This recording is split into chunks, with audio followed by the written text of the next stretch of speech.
The stress of the day and burdened by the ongoing tensions with Ra, Isis stepped away from her place of duty, thinking and pondering. It had been many years since Isis saw her brothers and sisters.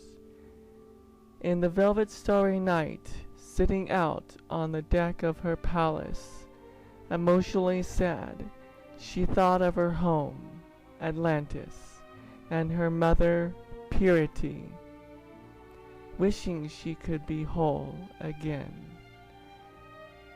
Isis, thinking, you can have the whole world in your hands, but it cannot fill the void in your heart like the spirit of family and home can.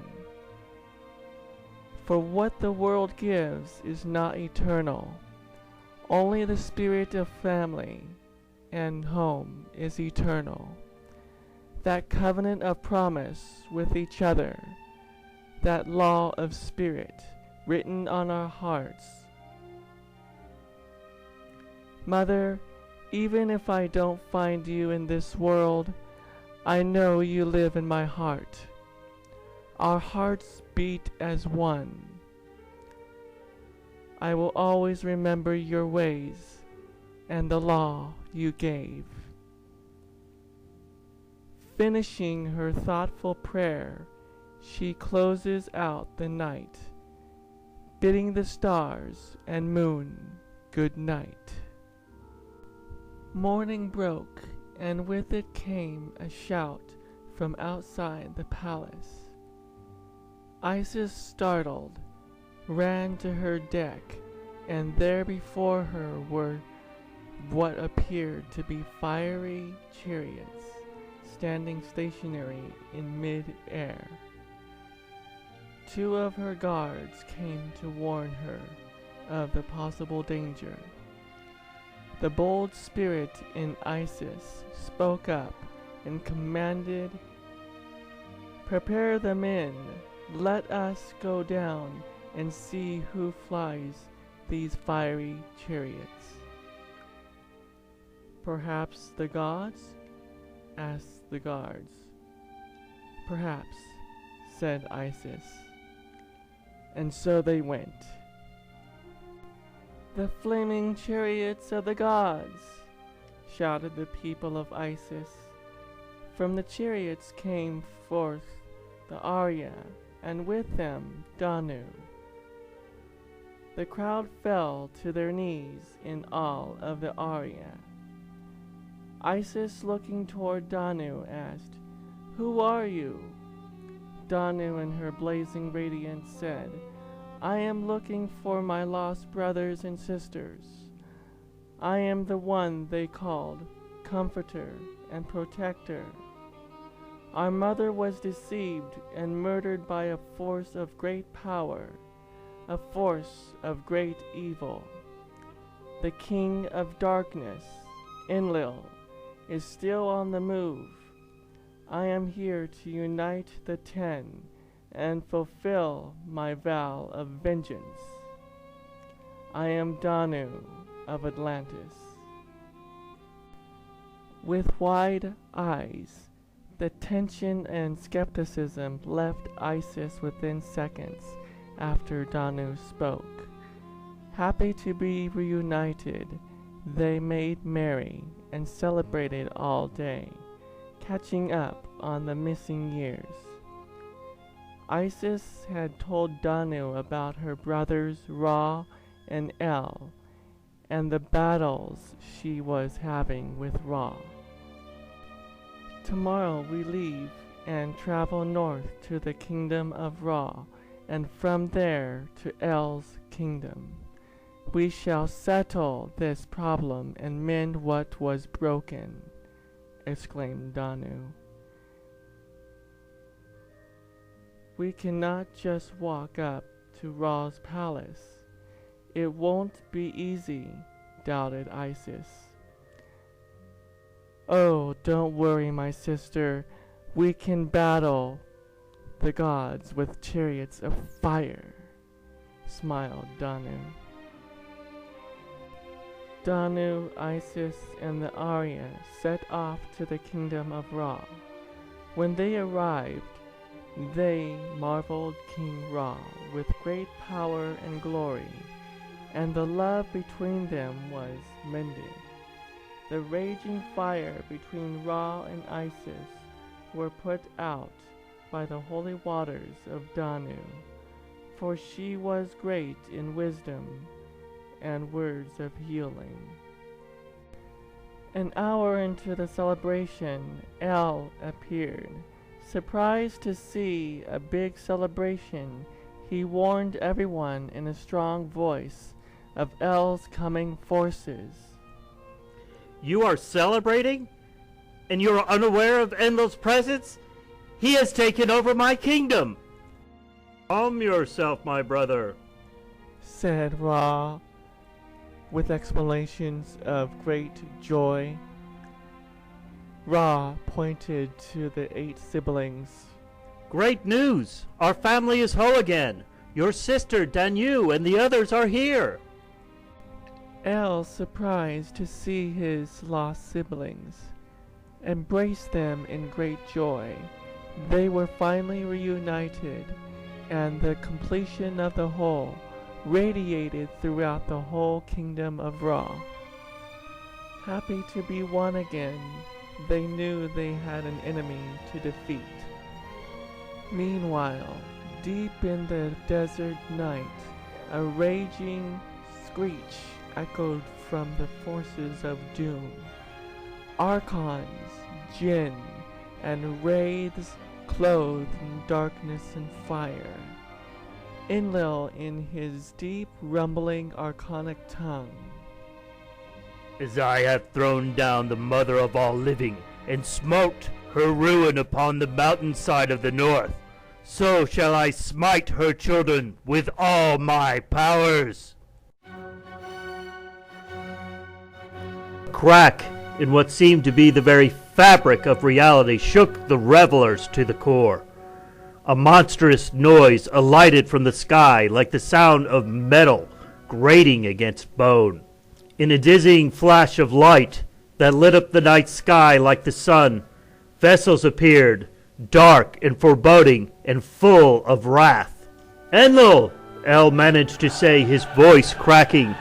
He has come for us! Run! No sooner had he said that than the first red rays were emitted from the craft. The scene that had just moments ago been a glorious reunion was now carnage and chaos. Many of the revelers were dead when the first beams from the ship struck them down. The 10 children of the Divine Feminine had managed to escape to their ships, all but the youngest of the 10, the one born Malkuth, known by her siblings as May, who had straggled behind her brothers and sisters. As El entered the Aryan ship, he noticed that his sister had been left behind. Looking out over the desert, he saw that Enlil's ship had landed, and that Enlil himself was coming down the gangplank. Ra! Enlil screamed into the bows of the ship. Protect them! Get them out of here! As El began back down the gangplank, he could see Enlil approaching May. Suddenly he was stopped. No, father. El's eldest daughter reached out and grabbed her father's shirt. Don't go. You're still unwell. El looked into his daughter's eyes for what he feared would be the last time. Take care of your sister, El said, the emotion catching in his voice. Ra! I hear you, El. It was Danu's voice who responded from the direction of the flight deck. Go. El broke the grip of his daughter and charged forward. In a leap, he jumped from the ship as the door closed behind him. A wisp of air, and the ship hovered and was gone. Enlil stood meters away, towering over the young May that had fallen to the ground. Get away from her! El gasped as he had run full speed towards them, sword at the ready. Ha ha ha! Enlil mocked him. What is it that you are going to do? Wait a second. Is that you, El? How decrepit and old you look. Why, you have aged years since our last encounter, but your foolish valor is in vain. I will take this one's chi, her vril force I will drain, kill her. And you too, you old fool. Perhaps, El countered, but not without a fight.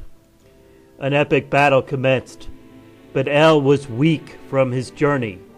He gave a valiant effort with all his heart, but knew there was no stopping Enlil. As he could not gain the upper hand in battle, El, near death and barely standing on his feet, tried a new tactic. He would speak to the god that once lived in harmony with his family.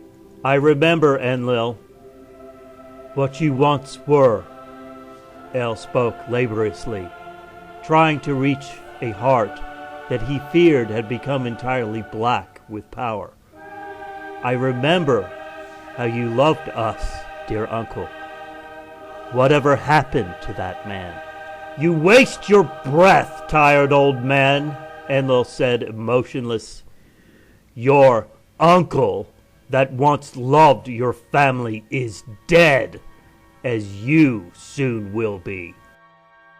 Then all is lost.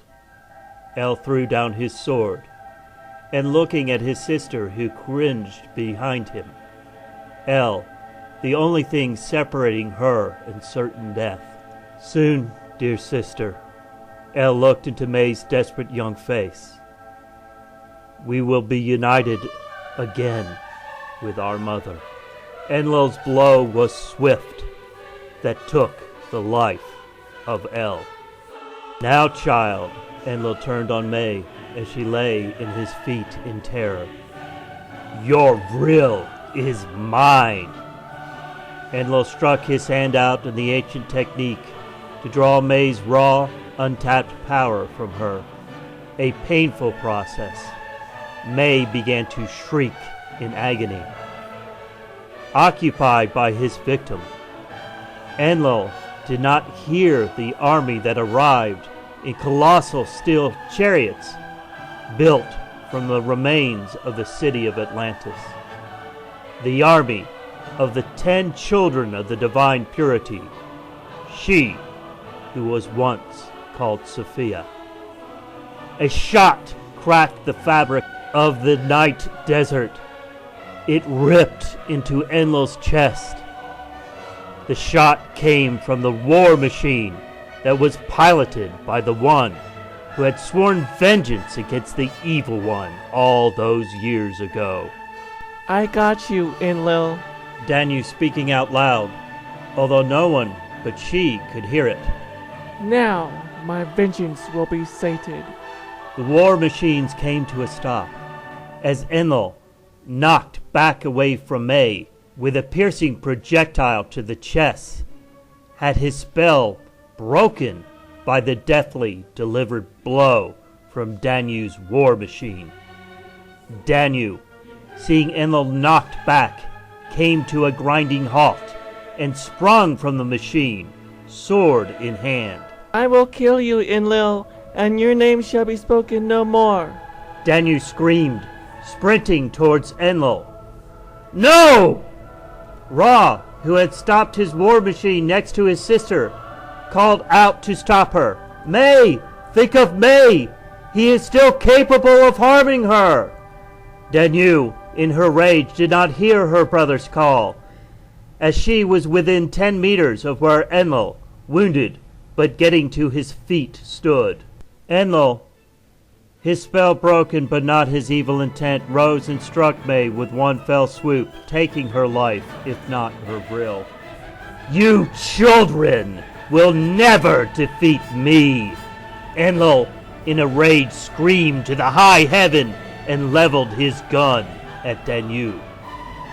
You have a sword, little girl, but with this ancient weapon, I need not be any nearer than this to snuff out your life. With that, Enlil pulled the trigger of the ancient device. The shot hit Danu square in the head.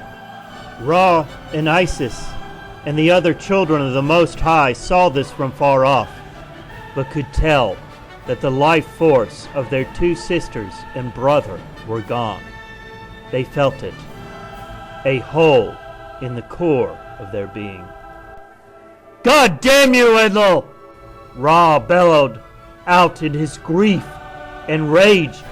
"Kill him! Kill him now!" Brothers and sisters commenced to firing their war machine at Enlil, but suddenly the Archons, who thus far had stood by watching the fight, now sprung into action. A powerful spell, one used at the beginning of time, one taught to them by their father, Yaldabaoth, the Demiurge. They groaned in unison. The spell created a protection wall for Enlil and silenced the siblings' war machine. A last gasp, to be sure, but effective. The children could feel the demons sucking their life's blood, the vril from them. Then, as suddenly as it began, it stopped. Enlil and his Archons had seemed to vanish into thin air, but in reality, the spell had transported them to a netherworld, a place where they could heal and regroup, a place they called Tartarus.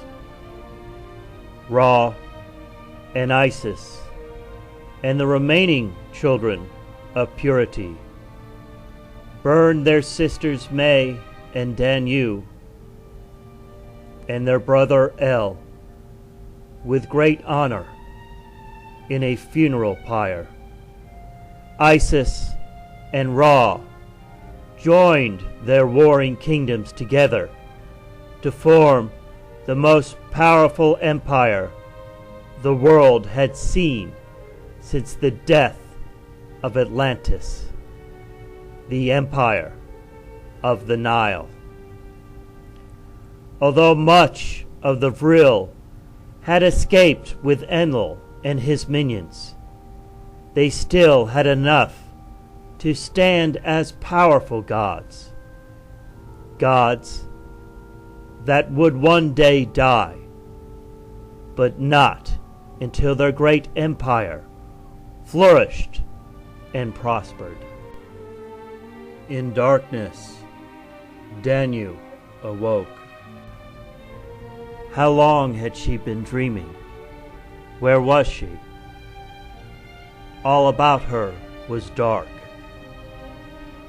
She remembered suddenly what she had done. She had let her anger and revenge take her and her sister from the world. She began to weep bitter tears. "Do not weep, my daughter." A voice from the darkness consoled her. She opened her eyes to a new light, first blinding, then an outline of a face. Her mother stood before her. "We will all be gods again, my dearest, but now we must work for it."